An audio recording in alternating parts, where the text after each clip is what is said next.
Meu nome é Vitor, tenho 70 anos.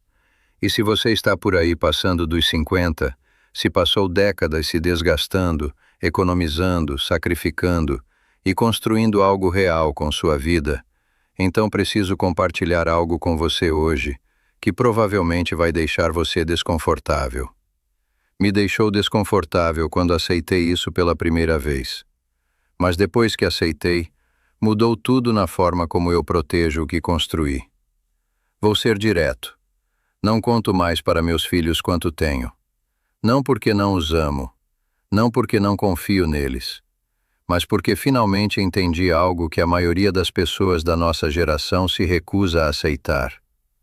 No momento em que seus filhos sabem o tamanho da sua riqueza, toda a dinâmica do seu relacionamento muda, e raramente muda a seu favor. Agora, eu sei o que alguns de vocês estão pensando.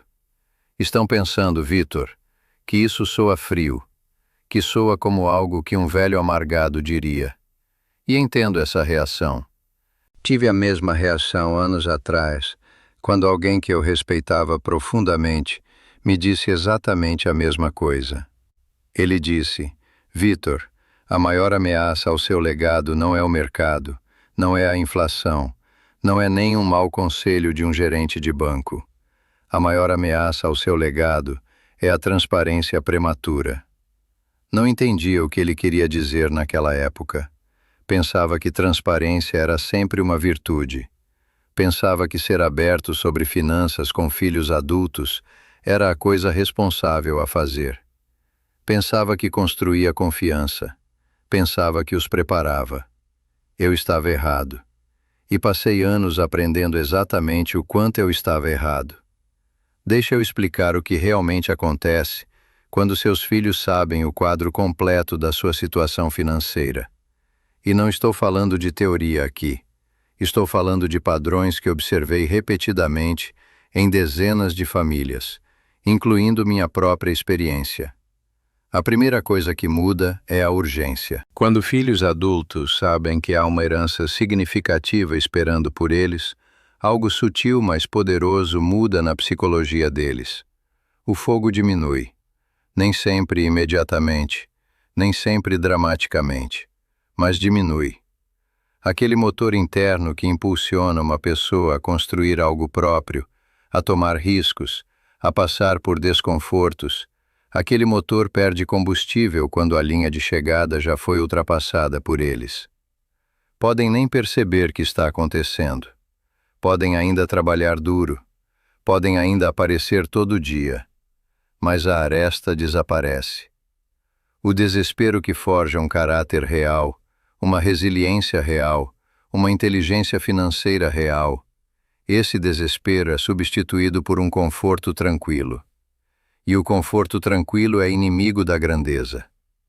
Já observei adultos brilhantes e capazes coastando lentamente depois que descobriram o alcance completo do que estava chegando para eles. Não porque fossem preguiçosos, não porque fossem gananciosos, mas porque o cérebro humano é programado para conservar energia quando a sobrevivência não está mais em jogo. Não é um defeito de caráter, é biologia. E se você ignora a biologia, vai perder a batalha toda vez. A segunda coisa que muda é a forma como eles veem você.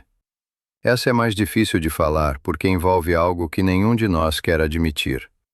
Quando seus filhos sabem exatamente quanto você vale, você deixa de ser apenas seu pai. Você vira uma variável financeira no planejamento da vida deles. Novamente, podem não fazer isso conscientemente. Podem não sentar e calcular o que sua morte significa para a hipoteca deles ou aposentadoria ou educação dos filhos deles. Mas o conhecimento está lá, sentado no fundo da mente deles como um zumbido quieto. E esse zumbido muda a frequência do relacionamento. Conversas ficam sutilmente diferentes. Pedidos ficam ligeiramente mais frequentes. Opiniões sobre seus gastos, seu estilo de vida, suas escolhas, elas carregam um peso novo que não estava lá antes. Você começa a sentir isso. Um comentário sobre uma viagem que você está planejando. Uma sobrancelha levantada quando você menciona uma compra. Uma sugestão de que talvez você não precise daquela reforma, daquele carro novo, daquela experiência que estava ansioso para vivenciar. Não são atos de malícia, são atos de antecipação. E antecipação de herança é uma das forças mais corrosivas na dinâmica familiar.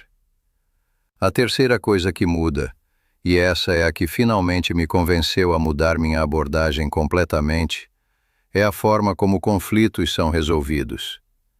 Em qualquer família saudável, há discordâncias, há tensões, há momentos onde as pessoas precisam de espaço, onde sentimentos ficam feridos, onde mal-entendidos acontecem. Isso é normal. Isso é vida. Mas quando há uma soma conhecida de dinheiro ao fundo, conflito ganha uma dimensão diferente. Subitamente, discordâncias carregam consequências financeiras. Subitamente, há um cálculo não dito acontecendo durante cada discussão. Se eu insistir muito, isso afeta minha posição?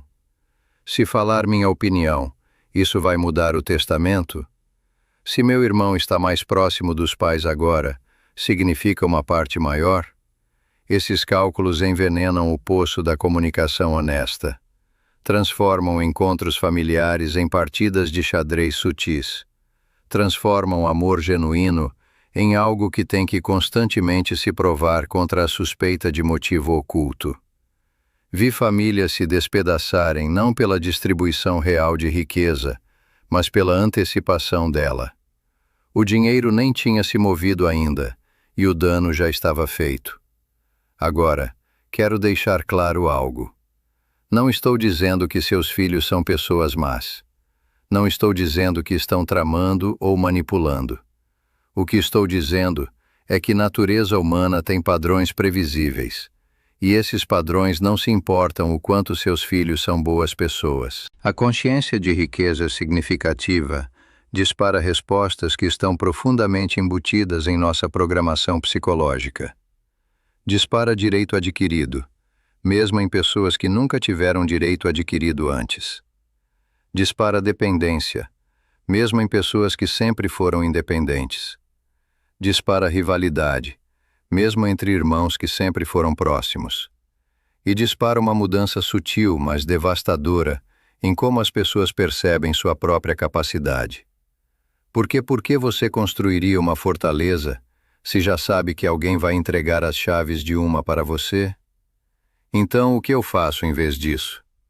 Deixa eu caminhar você através do framework que desenvolvi, depois de anos observando isso acontecer. E quero ser honesto com você. Isso não foi fácil.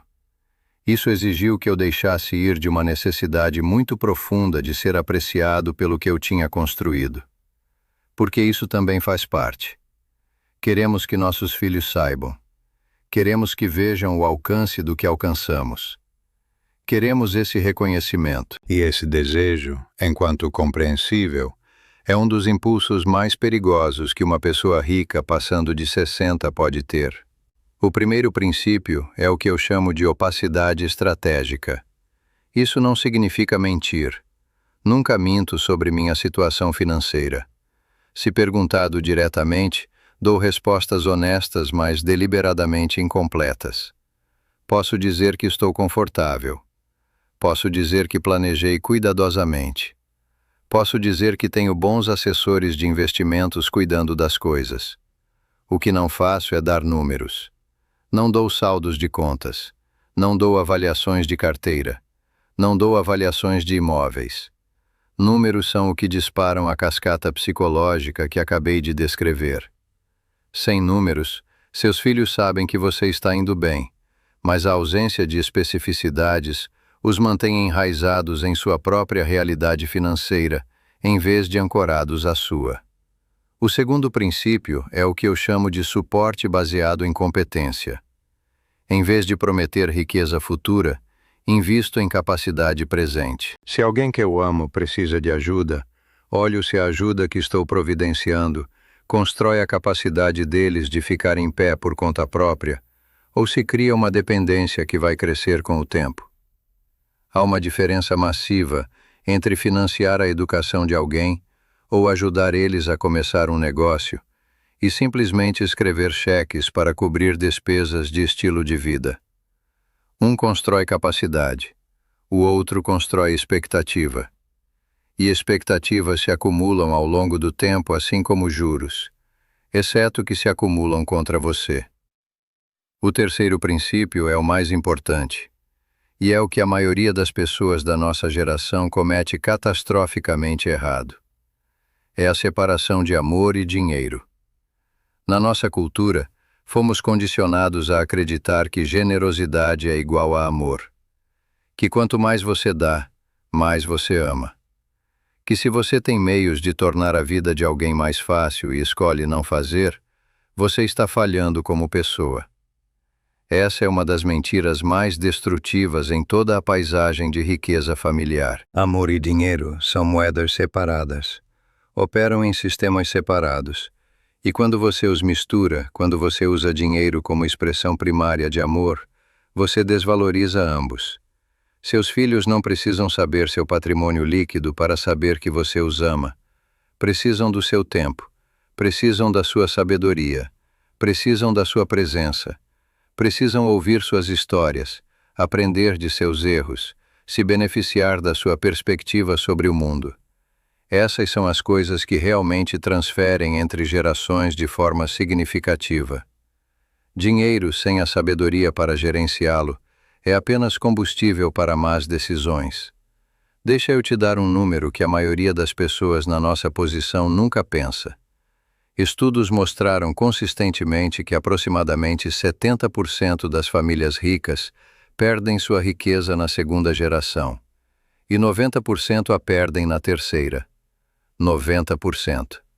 Pense nisso por um momento. Quase toda fortuna construída por alguém da nossa geração vai estar completamente desaparecida dentro do tempo de vida de nossos netos. E a razão primária não é maus investimentos ou crashes de mercado ou inflação. A razão primária é que a riqueza foi transferida sem a transferência correspondente de inteligência financeira, disciplina e fome. O dinheiro se moveu, mas a mentalidade não. Quando você conta para seus filhos o alcance completo de sua riqueza, você está essencialmente entregando a eles a chave de resposta de uma prova que não estudaram. E qualquer um que já recebeu uma chave de resposta sabe o que acontece depois. Você para de estudar, para de se preparar, para de desenvolver o músculo intelectual exigido para realmente entender a matéria. E aí, quando a prova muda, quando a vida joga algo em você que a chave de resposta não cobre, você está completamente despreparado.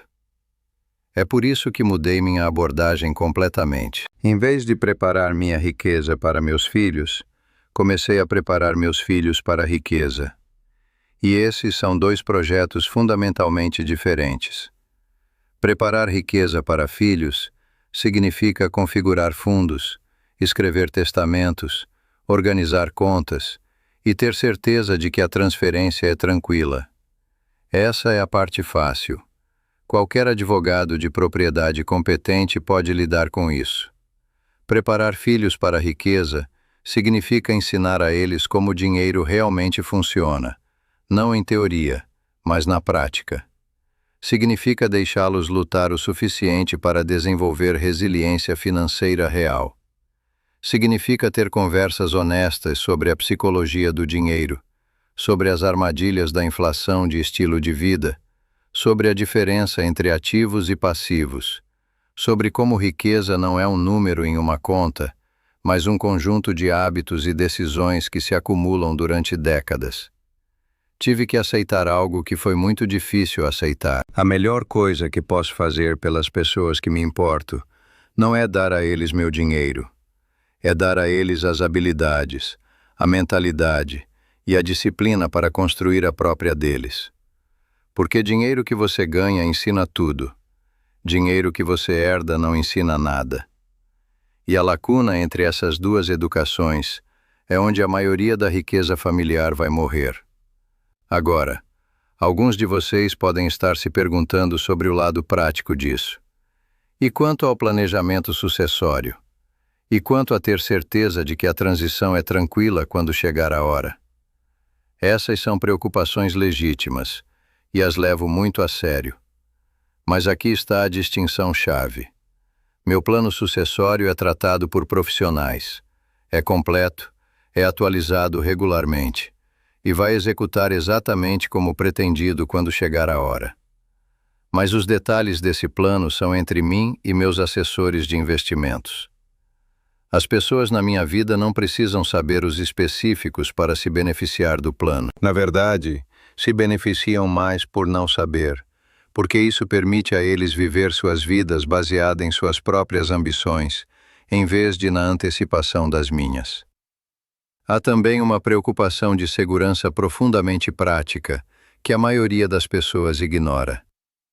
Quanto mais pessoas sabem dos detalhes da sua situação financeira, mais vulnerável você fica. E não estou apenas falando dos riscos óbvios, como alguém compartilhando informações por descuido, ou o cônjuge de um membro da família tendo acesso a detalhes que não deveriam ter. Estou falando sobre a forma como o conhecimento financeiro muda a dinâmica de poder nos relacionamentos.